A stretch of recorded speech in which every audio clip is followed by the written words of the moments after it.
أنا محمد أخو المرحوم جابر يوسف. صادفته بالأفنيوز وهو كان مع الشباب ربعه، وما كان عارف جابر إن أنا موجود. فلاحظته كان مع أنا عارف ربع جابر، فشفته عارفه يا جابر، بس إنه كانت طريقة محادثته مع الأصدقاء أو ربعه غريبة شوي. فقمت أبى أتأكد من الموضوع، وقت فقمت الحادث. قبل الحادث بدقائق. نعم. فقمت مشيت وراه، هو كان ما مو عارف بالبداية إن أنا موجود. فمشيت وراه فكانوا يتساحبون هو والشباب، ومن غير التفاصيل بلشت المشاجرة. دخلت المشاجرة يعني كأي شخص يشوف أخوه داخل المشاجرة بيدافع عن أخوه. دخلت بالمشاجرة معاهم. فجابر لاحظني إن أنا دخلت معه بالمشاجرة، فأنا ما كنت ملاحظ أي شيء غير الشخص اللي أمامي. فكنت بالمشاجرة لاحظت شخص من بعيد يرفع علي الساطور ويركض وراي، فرافع الساطور.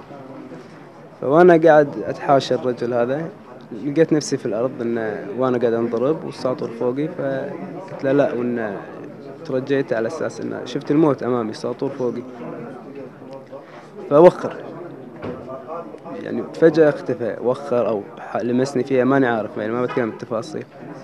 فأول ما قمت أنا أسمع واحد يصارخ يقول أخوي أخوي أخوي. فقاعد أدور الصوت، لفيت شفت جابر كان واقف، وكان نافورة كتل كتل كتل دم تتناثر، هو تارك نفسه يسأل وين أخوي وين أخوي. فرحت له ركض، قلت له جابر حبيبي أنا كان أخوك موجود، ما فيني شيء. قال لي ما فيك شيء؟ قلت له ما فيني شيء. مشى خطوة خطوتين ونزل بالأرض، وهو طول ما هو قاعد بالأرض أنا فوق راسه. أقول له جابر حبيبي أنت ما فيك شيء، لا تخاف، اذكر ربك، تشهد. طالعني وابتسامة، وهو ابتسامته ماني قادر أنسى الابتسامة، ينطق الشهادتين ونطقها أكثر من مرة. بعد فترة زمنية تأخرت، يعني جدا متأخرة، وصلوا الإسعاف سيارة النقلة. فكنت راكب أنا وجابر ودكتور من المارة صادفناه، وولد خالي.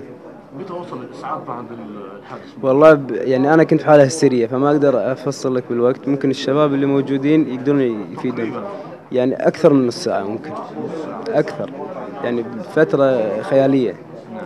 يعني نزف كمية دم هائلة. نعم.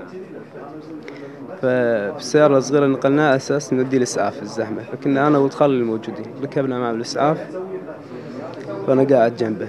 فقاعد أكلمه أقول له جابر حبيبي لا تخاف من اللي قاعد أقول لك إياه، أنت ما فيك شيء، بس اذكر ربك، أنت الحين محتاج ربك، انطق الشهادتين.